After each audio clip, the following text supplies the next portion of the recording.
Today we're going to start a new series, even though we're going to pause it to go into Faith Promise, and it's called the Summer of Sam or Samuel.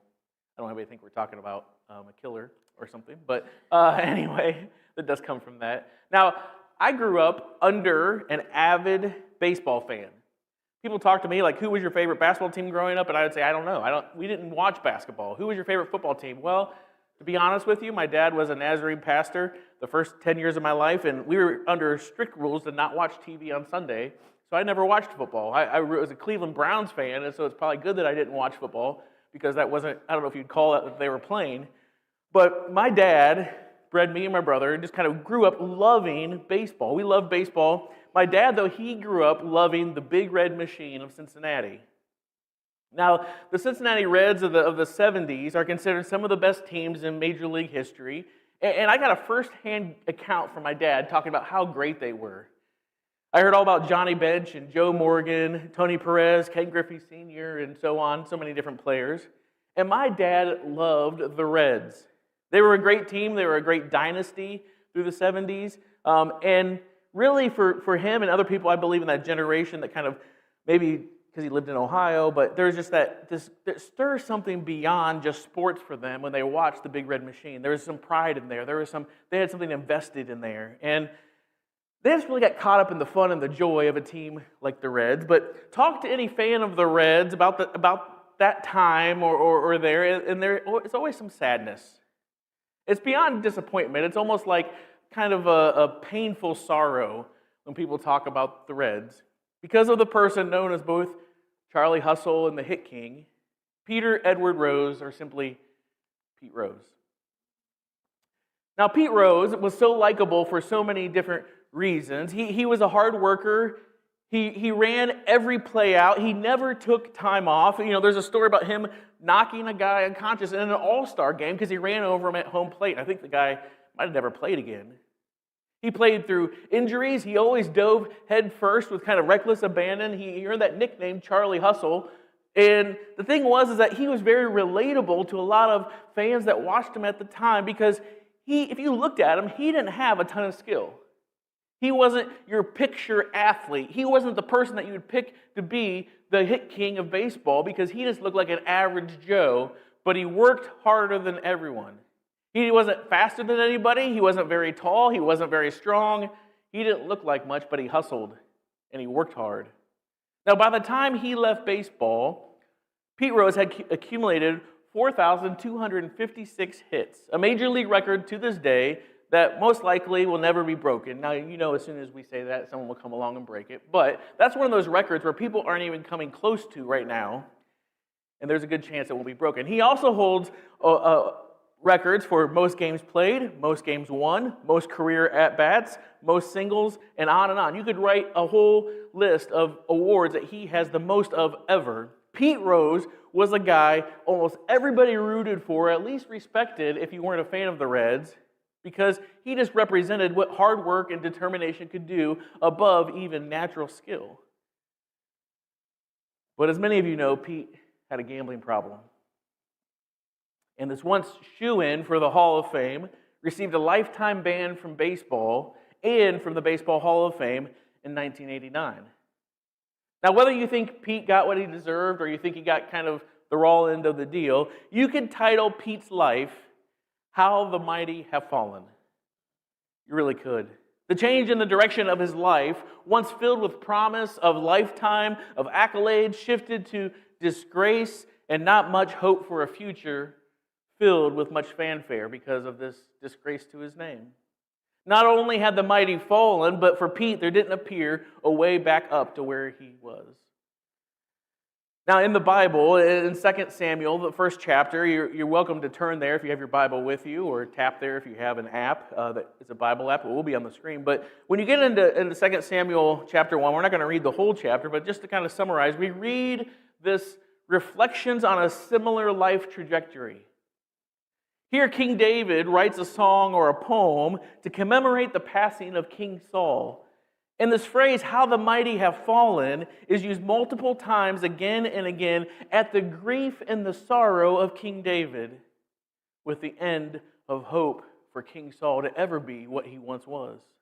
Now, just to catch us up to where this context is in this passage, about 3,000 years ago from today, or 1,000 years before Jesus, Israel had become a monarchy, a powerful nation of that time ruled by a king. The people had requested a king, and even though God was supposed to be their kind of king or their ruler, he allowed them to have a king, and their first king was Saul. Saul was kind of the people's choice. He was the people's champ. If he had a belt at the time, it was a people's champion, Saul, and he would have wore it. Everyone looked at him and just thought he was the best. I like the way I like the way the King James says it. It said that he was goodlier than all other men. Goodlier. I didn't even know that was a word. Somewhere an English teacher is twitching. But it's used in the King James, so it must have been cool to say that at one point in time. But he looked the part. He was handsome, he was tall, he was strong, he was the ideal king. When you thought of king, you thought of him, even more than like Burger King. Remember that guy, the king, that like tried to sell cheeseburgers? Like, not that guy, but like really like a king. You thought who your king was going to be. It was that guy. It was Saul.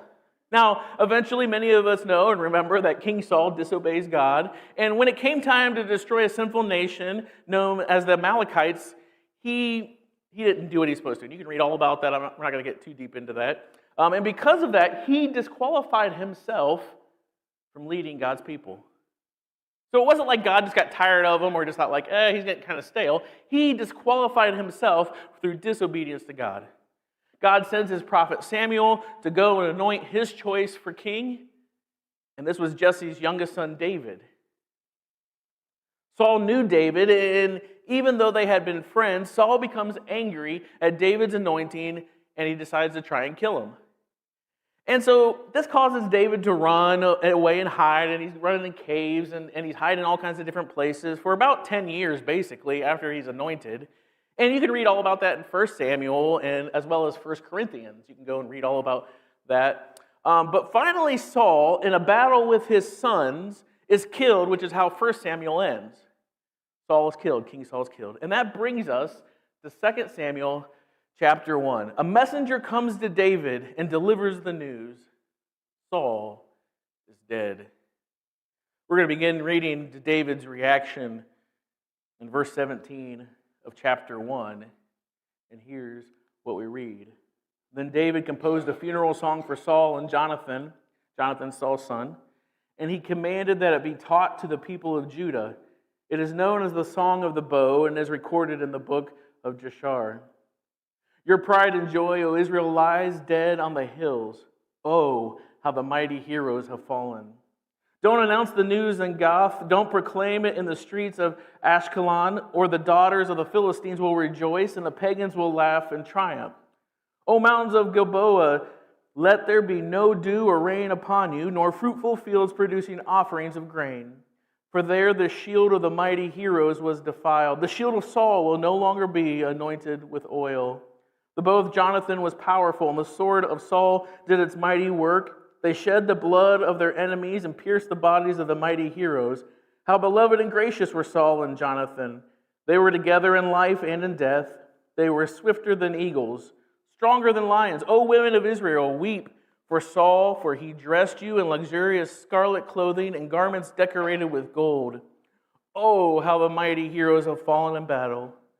Jonathan lies dead on the hills. How I weep for you, my brother Jonathan. Oh, how much I loved you, and your love for me was deep, deeper than the love of women.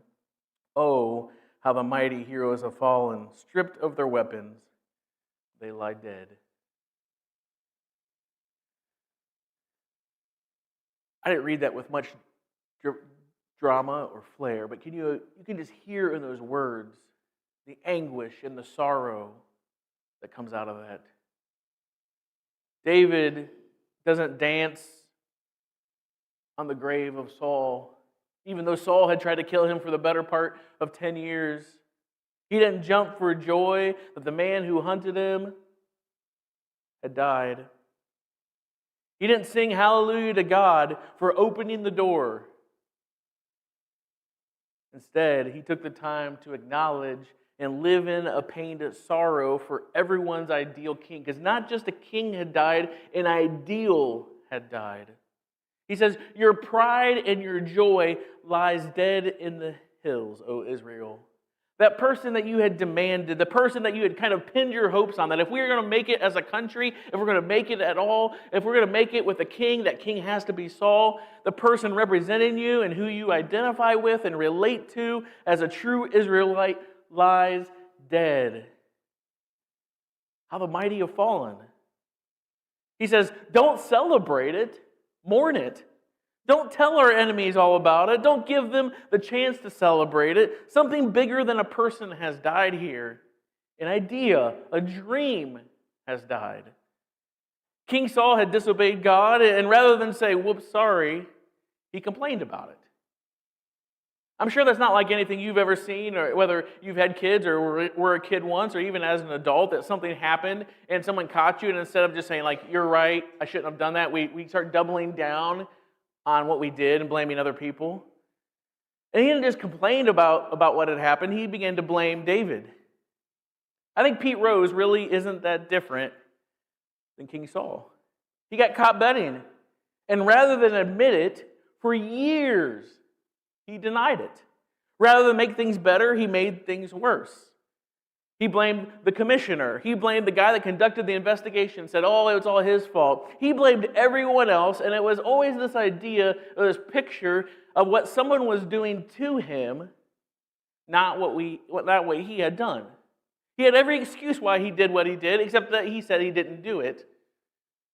Pete was the victim in Pete's mind. They had taken the haul away from him. They had taken away his future. They had taken away his way to even make a living. He was guaranteed to make the Hall of Fame, but now he was guaranteed nothing. And like most people addicted to gambling, Pete was revealed to really be addicted to money. Now, if you want to find Pete Rose, you can go to Las Vegas, actually. And one of the casinos have hired him to sit there all day, meeting people for a price and selling his autograph. They'll charge you, I think it's around $100 or $150 at least, to come and get his autograph. Now, if you don't want to go find Pete on the Las Vegas Strip, you can go on his website, and you can pay $150 to $300 for an autographed baseball, where he's written little messages on there next to his name, like, Hit King. I'm sorry I bet on baseball, which he now admits. He even has some balls that say, I wish I had shot bin Laden. You can get that one for $300 next to his autograph. Oh, how the mighty have fallen. Once a celebrity, now relegated to selling his autograph online. This person that everyone kind of identified with, this person that we could relate to because he was just so relatable, the person that represented an idea of a generation that if you work hard and try hard, you will succeed, now is a painful and sorrowful memory of what was and what could have been. It's an ideal that's broken, at least in the person of Pete Rose. Now, you and I have probably seen this countless times. Pete Rose is just one example of that. Maybe not the exact same way, but it kind of plays itself out in front of our eyes many times, especially with celebrities, whether it be sports, politics, actors, or even church leaders. Mention names like Mike Tyson, Woody Hayes, Tiger Woods, Bobby Knight, Britney Spears, Richard Nixon, Lance Armstrong, Whitney Houston. We could stand here and list a ton of them. We begin to wrap our minds around people that have fallen from grace. Even situations like the assassination of JFK or 9/11, they caused a pained sorrow at something kind of like an ideal that was tainted, changed, or completely shattered forever because of those events. They talk about the consciousness of a nation and feeling like we would never be attacked, and then 9/11 happens. It changed our lives forever and our way of thinking forever. David's poem, I'm telling you all this because David's poem here in 2 Samuel captures the raw emotion of having your world or your belief structure kind of shattered. More than most of us would probably stop and identify, we understand this theme, though, of this sorrow that David is sharing in this idea of, oh, how the mighty have fallen. It's a disappointment. It's almost a frustration. It's just this sense of loss. But what does this have to do with us?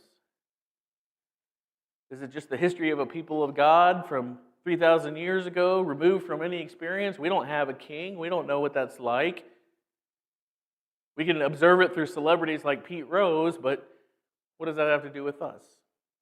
Now, I think, if you stick with me here, I think you and I can find ourselves in this story. Because just like Pete Rose or even like King Saul, some of us sitting here today are just one bad turn in life away from falling from where we sit in life. Whether it's getting laid off from a job, or whether it's someone passing away, or maybe it's just the messiness of life, maybe it's a diagnosis, maybe it's something happening, it catches up and overwhelms us because we don't have a lot of margin in our life. Many of us say we're fine. Just ask us when we shake hands. We'll tell you.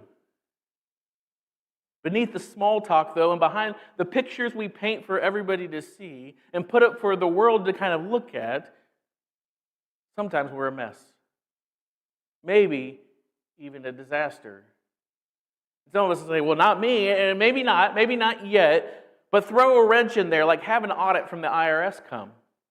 Let someone find out what you've been doing behind closed doors or in front of a screen behind a keyboard, and the whole thing falls apart. The narrative that you want everybody to see, all of a sudden takes a turn when they see what really is going on. The ideal self that we portray to people, to friends, to family, coworkers, and so on, is broken and shattered sometimes when things come out. Now I want to be sure that you hear me in this, is that just because something sideways happens in your life, it does not automatically equate that you did something wrong like Saul or Pete Rose. Because bad things do happen to good people. But many times, there is something causing it to fall apart, causing it to blow up. And maybe this isn't in all areas of our lives, but let me ask you, is there any truth to it in your spiritual life? Are there things in our walk with Christ where maybe we think, you know what, I don't want somebody to ask me about that because I won't have an answer for them? By this, I mean, we have an idea of an ideal Christian in our mind. We kind of paint a picture of how Christians should act, how you should spend your Sundays, the picture that you're doing your best to hold up for others to see. Is it reality? Do you appear faithful, even mighty, while plagued by insecurity, while paranoid people might find out it's not reality? There was a guy who used to say, how's your prayer life? And this other guy used to always say to him, oh, I don't know, how's yours? Right? It's a redirect. Almost like we're too uncomfortable just to talk about it. And say, well, this week it was really good. Last week, not so good. Or we could be honest enough with each other to say, I need help. My prayer life isn't much of a prayer life right now. It's more of something I know I should be doing. I'm willing to bet that there are areas in most of our lives that we don't want people to find out because what would they think? I bet that because I've been there before. I have been the person caught up in appearances, and as a pastor, I have to fight that because of being a pastor. Sometimes you feel like, at least I feel like, I don't want to project that on anybody else, that, oh, well, you have to demonstrate or model behavior for people. But I've been caught up in the appearance that I have to be this person that has the words, just the right words at the right time. That knows the words not to say, who knows how to bluff my way through a Bible study, hoping no one calls on me, who has no great testimony because it hasn't happened, and just hoping that nobody says anything. I spent years when I first got into ministry saying, I missed the class on how to pray. And so when someone would call on me to pray, I'd turn as white as a ghost and do my best to get through it, and God was gracious enough to accept it. But I just know from my own personal experience, there are times in our life where we don't take responsibility for where we are, and we say, I hope no one figures out that I'm not the person I portrayed myself to be. And maybe that's just me, so I won't project that onto all of you, but maybe some people watching online or sitting in other churches have been there. And I know when we're caught in that idea of someone might find out that I'm not who I want them to think I am, it's tiring, it's frustrating, and at one point or another, it all comes tumbling down. Whether because we just get so tired of carrying it out or because someone finds out. Oh, how the mighty have fallen. Some of you know what I mean because you've come through that. And when it happens, believe me, it will happen if that's the case. What we have to decide about moving forward is that what we decide about moving forward has more impact on our future than what has happened in the past. That's the great thing about the grace of God, is that we can come to him and say, God, I need your help. And he's not saying, you know what, you didn't need my help for 20 years, I'm not going to have anything to do with you. That's not the kind of God that we serve. We serve a God that says, I'm here. I'm with you. And so no matter what has happened, if we get tied down to that, that'll keep us from moving forward. And so the way we move forward out of that is a decision we make on how to move forward. If you've ever counseled people or been in any kind of relationship before, you know a lot of times what happens is we say, well, here's what they did. Right? Here's what I did, here's what they did, here's what I can't get over, here's these different things. And at the end of the day, some of the questions we have to sit down with people and say, okay, but how do we move forward? Like, it's not discrediting what has happened, but it's saying we don't have a time machine, we don't have a DeLorean, we don't have a Doc Brown to all of a sudden zap us back to 1985 or 1955 or anything like that. At least I don't. If you do, let me know. That'd be cool to experience. But how we decide to move forward is what's important. And not that that stuff isn't important at all, but if you hang on to the past, you're not going to move forward. It can help you understand things, but the whole point of it is a framework for understanding how to move forward. Because you can't go back and correct it. All you can do is say, from this point forward, I'm going to take the right step. That's the way that Jesus Christ works. Is that he comes to you and will meet you where you are. He doesn't say, hey, clean yourself up and come and see me. He doesn't say, get your act together and come and see me. He doesn't say, you know what, go around and do all these other things and come and see me. He says, come to me and I will give you rest. He meets us where we are. And he can change our life forever. The case for Saul, he didn't move back towards God when he was confronted with this sin. He tried to say he did it for God. If you know the story, he says, I was just keeping all that around for you, God. And then he became angry with God and David when they moved on. In the case for Pete Rose, he didn't confess, he didn't apologize, he didn't seek reconciliation. He doubled down on his right to do what he did, and he became angry and claimed to be a victim of what they did to him. He took no responsibility for it for years. And so the question that you and I say, what will we do? What will you do? With David, we see a completely different way to move forward. David sins. Many of us know that story with Bathsheba, and he's confronted with it with Nathan the prophet. If you remember that story, he tells that whole story about the rich man stealing the lamb from the poor man, and he says, we got to go take care of this right now, and Nathan says, that man is you. It's like, boom, mind blown.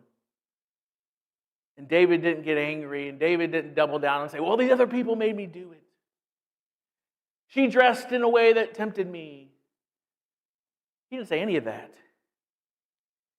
First, he acknowledges the pain of what has been lost. He even does that in the case of King Saul. He acknowledges the pain of what has been lost. He stops and weeps for what has happened. In this case with Saul, he doesn't dance on the grave of a man who passed, because obviously that opened the door for him to become a king. I think a lot of us would say, now's my time to shine, but not David. He says, man, I was hoping it would turn out differently, I imagine him saying. I was hoping that he would get back on the right path. But he doesn't move forward without acknowledging the pain and the sorrow, mourning what went wrong. And a lot of times in churches, we don't give people the space to grieve or to mourn what went wrong. We just say, put a smile on it and keep moving forward.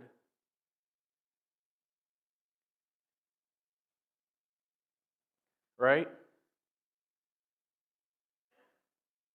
Sometimes we ask, how long is that going to take?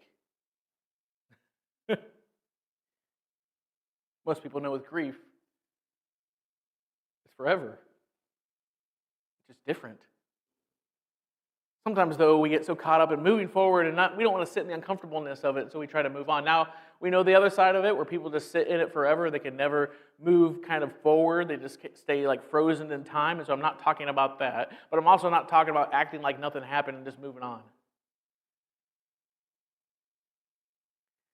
David goes on to become king, and even as he makes wrong choices and even sinful choices, when he realizes what he has done, he doesn't blame others. He doesn't become angry with what anyone did to him, but he runs to God and he confesses and apologizes and seeks reconciliation. And that's the difference. Why did King Saul have the end he did versus what they say about David? I mean, they say David was a man after God's own heart. Nobody says that about Saul. Did Saul sin? Yes. Did David sin? Yes. What's the difference, though? It's in the reaction of how to move forward.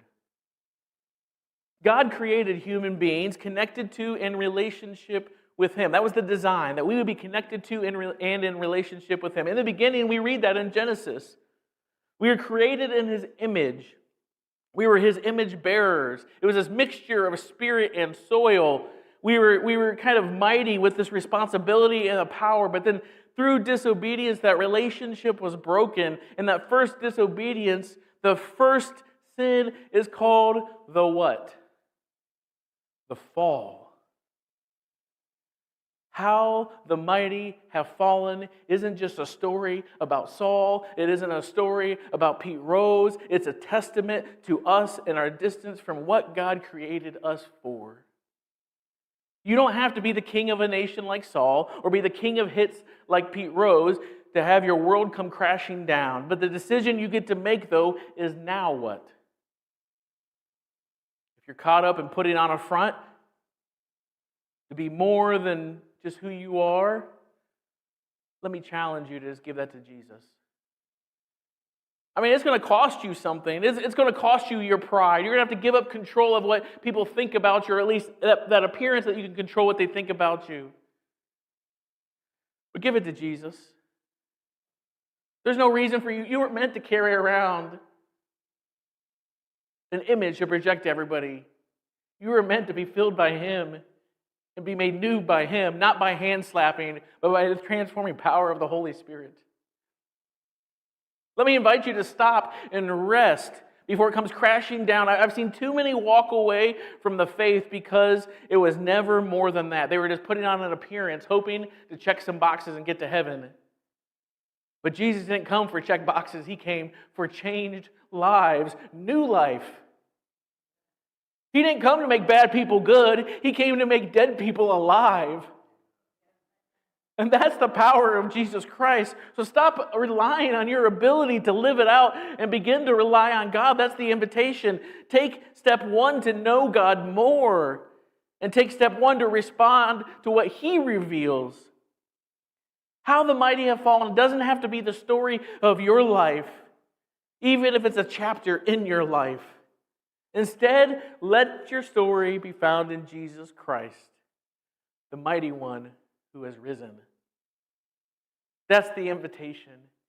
That His faithfulness is there for us even when we're not faithful. That His mercies are new every morning, even when we don't feel like we deserve it, or even when everybody else tells us we don't deserve it. It's not about what we deserve, it's about what He offers. And He offers us new life in Him. But it is a daily decision, not just a Sunday decision. I like to say it's simple, but it's not easy. It's a simple concept, but it'll take your whole life not to figure it out, but to have that move in and through you. And that's the offer from God. It doesn't have to be how you couldn't hold everything together in your life together, but about how He came and made you new. And it's not about what you can do. It's about what He has done, what He is doing, and what He will one day do as He makes all things new through His Son, Jesus Christ. Will you stand with me?